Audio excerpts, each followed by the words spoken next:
이어서 간추린 소식입니다. 농림축산식품부는 내년부터 농작물 재해보험 품목에 귀리, 시설 봄감자, 양상추를 추가한다고 밝혔습니다. 농작물 재해보험은 자연재해로 인한 농가의 경영 불안을 해소하기 위해 도입한 정책 보험입니다. 보장 품목은 2001년 2개에서 2020년 67개로 확대됐으며 이번에 새로 선정된 품목을 더해 내년부터는 70개 품목으로 운영됩니다. 농식품부는 규모화 정도, 재해 위험 수준, 보험 상품 구성 용이성 등을 토대로 신규 품목을 최종 선정했다고 설명했습니다. 박수진 농식품부 농업정책국장은 2027년까지 보험 대상 품목을 80개로 확대할 계획이라고 밝혔습니다. 더불어민주당 쌀값 정상화 TF 소속 의원들은 이번 정기국회 내 양곡관리법 처리를 위해 모든 노력을 다하겠다고 밝혔습니다. 이들 의원은 최근 국회에서 기자회견을 열고 지난 15일 국회 농해수위 법안심사 소위에서 처리했던 양곡관리법이 지난 20일 여당의 반대에 막혀 상정되지 못하고 있고 농업인의 생사가 걸린 쌀값 정상화를 위한 국회 입법 처리가 늦어지고 있다고 말했습니다. 그러면서 쌀값을 바라보는 재정당국의 일방적 인식과 왜곡된 시각을 과감히 교정해야 한다고 강조했습니다. 전라북도가 지역 농산물의 동남아시아 시장 개척을 위해 베트남 메가트렌드 박람회에 참가합니다. 전북도와 전북바이오융합산업진흥원은 21일부터 3일간 베트남 호치민에서 열리는 메가트렌드 박람회에 도내 14개 농수산식품 기업과 참가해 홍보 활동에 나설 계획입니다.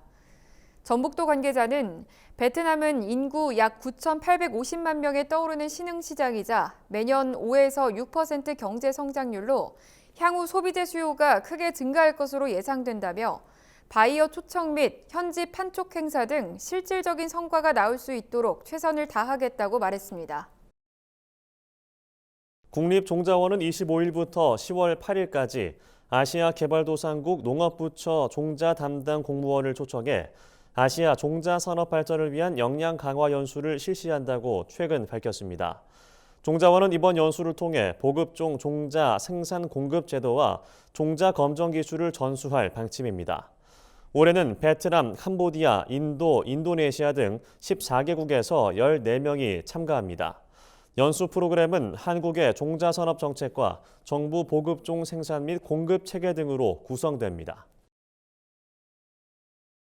농촌진흥청은 새싹귀리가 근육 감소증을 개선하는 데 효능이 있는 것을 확인했다고 최근 밝혔습니다. 농진청은 노화된 근육세포를 대상으로 실험한 결과 새싹귀리 추출물이 근육세포 분할을 촉진하는 미오게닌의 발현을 높였다고 설명했습니다. 농진청은 이 같은 연구 결과를 특허 등록하고 새싹귀리 추출물을 녹즙과 건조 분말 같은 일반 식품 형태로 판매할 수 있도록 지원한다고 밝혔습니다. 농진청 관계자는 앞으로 국내산 새싹귀리 추출물을 사용한 건강기능식품 개발을 통해 농가 소득을 높이는 데 기여할 것이라고 말했습니다.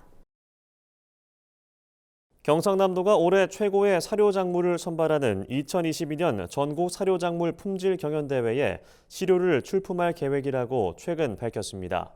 전국 사료작물 품질 경연대회는 우수 사료작물을 생산하는 경영체 시상을 통해 국내산 사료작물의 품질과 역량을 높이기 위한 대회입니다.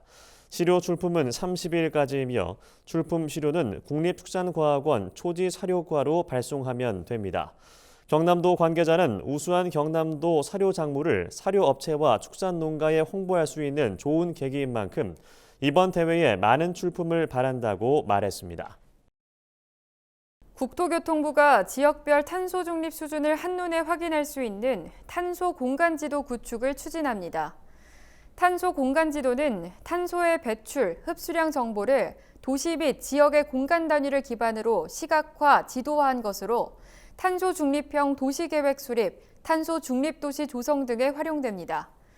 국토부는 내년 상반기에 탄소 공간지도 서비스가 시행될 수 있도록 올해 안에 표준 모델을 구축하고 정책 활용 방안을 마련하는 연구 용역을 추진하겠다고 밝혔습니다. 인천시 강화군 토종벌 농가에서 낭충봉화 부패병이 발생해 행정당국이 방역에 나섰습니다. 인천시에 따르면 지난 5일과 7일 양도면과 내가면의 토종벌 농가 2곳에서 낭충봉화 부패병이 발생했습니다. 이 병은 바이러스 감염으로 꿀벌 유충이 번데기가 되지 못하고 마르거나 썩어서 죽는 질병입니다. 이에 인천시는 피해 농가의 벌통 이동을 제한하고 봉군 일체 소각과 소독 작업을 실시했습니다. 한편 피해 농가에서는 총 104개의 봉구를 사육하고 있는 것으로 파악됐습니다.